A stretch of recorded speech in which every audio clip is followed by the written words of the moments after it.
Howdy do y'all, this is John, and today we are talking about Twister, a movie that came out back in 1996, starring Helen Hunt and Bill Paxton. And in this cult classic, it deals with a group of tornado chasers who are trying to deploy the first ever instrument package inside of a tornado. And there's no better of a time for them because they are in the middle of one of the biggest tornado outbreaks in history at the time. Okay, so to get things started, first and foremost, why am I recording this in May? The sequel doesn't come out in July. Well, there's kind of a reason why. Because during that time in July, I will be doing another marathon. So yeah, I figured I might as well do it now because I want to talk about Twister, especially before the sequel comes out. And then honestly, it kind of felt right because we're at the beginning of tornado season now. And Indiana, the state I live in, is pretty much at the edge of Tornado Alley. Okay, so to get things started, first and foremost, what I liked about the movie, obviously, this movie is incredibly entertaining. The movie literally hooks you right in the beginning with something that has since become a cliche with tornado movies.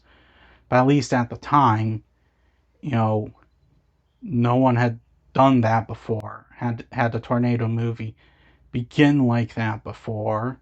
And honestly, as a kid, because I grew up with this film, that does leave an impact on you. Seeing something like that happen right in your eyes, that carries, that has an impact. And you get the correct image to not underestimate Mother Nature in this film. And as far as the characters go, when it comes to the main character, Jo Harding, she is memorable. She is intelligent.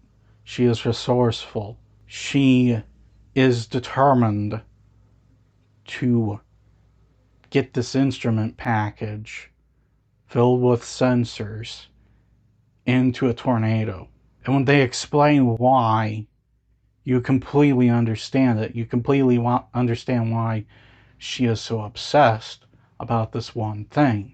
Just a little bit of childhood trauma, watching her father die from a tornado. Yeah, she actually saw that. And she also has like this relationship with another chaser named Bill, played by Bill Paxton. And the two, like, their sparring matches are just great. I'm serious, it's the typical romantic sparring matches, but it's done in a way that, it's entertaining, you're not bored by it, and you can actually get a sense of romantic tension between the two. And how are the tornadoes in the movie? The effects are dated, but the tornado action is arguably some of the best ever committed to a movie. I'm serious, even today, some of the tornado stuff that you see today, they're nothing compared to what this movie does with them. Because with this movie, yes, Mother Nature's beautiful, but she can also be scary at the same time. That's the reality with tornadoes, and that's what they do with this movie, with the tornadoes. You look at tornadoes and go, oh, that's beautiful. Then you notice it's coming right at you, and you're just like, crap. And you're just getting the heck out of Dodge. Again, the effects are dated, but I've seen worse. I will admit that I've seen worse. Just wait till you watch Sharknado, which came out 16 years later. Yeah. Much newer movie, worse effects. In terms of problems,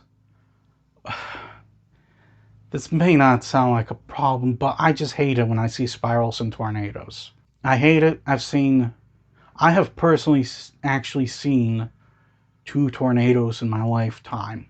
One of them, the infamous Kokomo F3, that hit about almost 8 years ago now. There are no spirals in tornadoes. They just look like a funnel of clouds that's spinning. I just hate it when I see spirals. And there are a few tornadoes in this movie that you can see spirals going up and down them, and it drives me nuts. There are also moments where, despite the fact that they're trying to be as scientifically accurate as possible, characters go through situations that they'd never be able to survive. There's one in particular, I won't spoil it, but you're just sitting there going, how are you guys alive? And also, while the two main characters are well developed, there are side characters and supporting characters that don't really get much development. The only exception is Dusty, played by the awesome Philip Seymour Hoffman. May he rest in peace. Dude was just a legend in this movie. I'm not even joking. I love Dusty, but he's the only side supporting character that gets any real sunshine in this movie. But other than Dusty, there are other side and supporting characters that I do think should have been much better developed, including this very antagonistic character played by Cary Elwes. I really wish that they especially him, Cary, they had gotten more development. Guys, at the end of the day, Twister is a cult classic. I have issues finding people from my end of my generation who have not seen this movie for a reason. And a lot of people love it, a lot of people hate it. But at the end of the day, this movie left a mark on people. There's a lot of young storm chasers out there who say this movie is why they decided to become storm chasers. And I can see why, because it's a well-made movie. Very influential, very impactful, and honestly, I will say this, if you have not seen Twister, go and watch it. I am going to give Twister an 8. Well, that's all the time I have for today. Please hit the like button if you enjoyed this video. Please also subscribe if you're new to the channel. And as always, please remember, the Podetsky will